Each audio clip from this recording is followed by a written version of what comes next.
अस्सलाम वालेकुम। तो आज का हमारा सॉफ्टवेयर है Java programming. Last time Java programming में हमने क्या किया था कि हमने फॉर लूप और वाइल लूप को यूज़ किया था। अब लूप्स क्या होते हैं? लूप्स बेसिकली मीन्स रिपीटेशन, यानी एक चीज़ जो कंटिन्यूसली चलती रहती है। अब हमें उस रिपीटेशन को कंट्रोल करते हुए अपना कमांड देना होता है। अब ये हम कैसे कर सकते हैं, हम ये देखते हैं हमारे लूप्स में। तो लास्ट टाइम हमने फॉर लूप और वाइल लूप किया, अब हम करेंगे do while loop. Do while loop करने से पहले सबसे पहले फाइल में जाते हैं, न्यू प्रोजेक्ट में जाते हैं, जावा एप्लीकेशन, नेक्स्ट, और यहाँ से जो मेरा है लेक्चर का नाम वो लिखती हूँ। Most of the important thing ये है कि हमारे पास जो हमारा प्रोजेक्ट नेम होता है, इसमें हम जो भी हमारा नेम होता है उसमें without space of first word capital होता है इनका, ठीक है।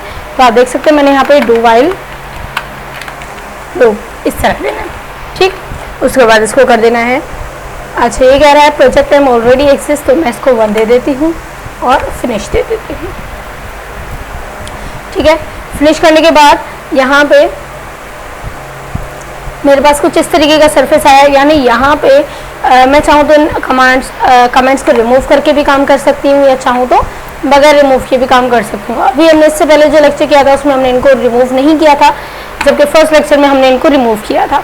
तो इट्स अप टू यू, आप रिमूव करना चाहे ना करना चाहे, डजेंट मैटर, क्योंकि कमेंट्स बेसिकली क्या होते हैं कि जो प्रोग्रामर होता है यानी जो कोडिंग करता है वो बस अपने लिए, अपनी आसानी के लिए एक जो है वो कमेंट टाइप कर देता है कि यहाँ पे मैंने ये लिखा है, यहाँ पे मैंने ये लिखा है, क्योंकि कोडिंग बेसिकली बहुत लेंथी होता है थोड़ी सी वेबसाइट के लिए भी। तो कहाँ कौन सी चीज़ रखी है ये याद करने के लिए वो कमेंट रख दे रहे हैं। अब कमेंट बेसिकली क्या होते हैं, आपके रिजल्ट स्क्रीन पे आपको शो नहीं होते, क्योंकि वो सिर्फ एक यूज़र ही रीड कर सकता है, ना कि कंपाइलर, ठीक है। तो इसलिए कमेंट्स हमारे पास बहुत ज़्यादा इंपॉर्टेंट चीज़ होती है, जो हमें बहुत ज़्यादा आसानी देती है हमारे अपने कोड को अंडरस्टैंड करने के लिए, क्योंकि बाज़ औक़ात क्या होता है हम अपने ही कोड को अंडरस्टैंड नहीं कर पाते।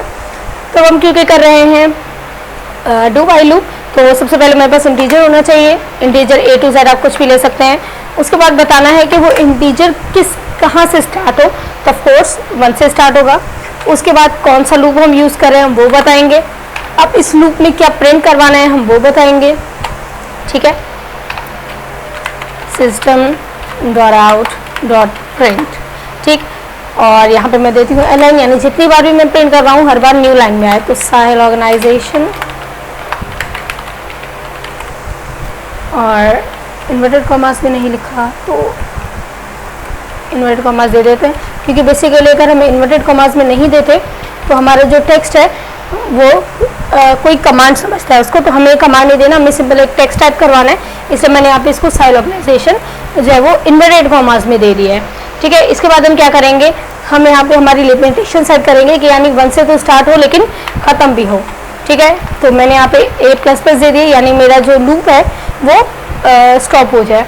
लेकिन अब कहाँ पे स्टॉप हो मुझे ये भी बताना है, तो मैंने यहाँ पे दे देना है कि क्योंकि मेरा ये डू वाइल लूप है, तो वाइल में मुझे बताना है कि A<=5 यानी 5 तक प्रिंट करे और उसके बाद ये स्टॉप हो जाए। तो यहाँ पे मैं टर्मिनेटर दे देती हूँ। यहाँ पे मैंने टर्मिनेटर क्यों दिया है, क्योंकि मेरी जो कंडीशन है यहाँ पे वो ख़त्म होती है, इसके बाद कोई भी कंडीशन मैं वाइल की अप्लाई नहीं करूँगी, ठीक है। तो अब हम इसका जो है वो रिजल्ट देख लेते हैं। F6 करते हैं।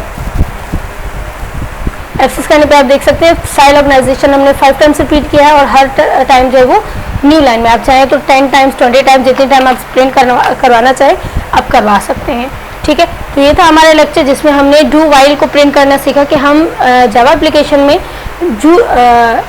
डू वाइल को किस तरह प्रिंट कर सकते हैं।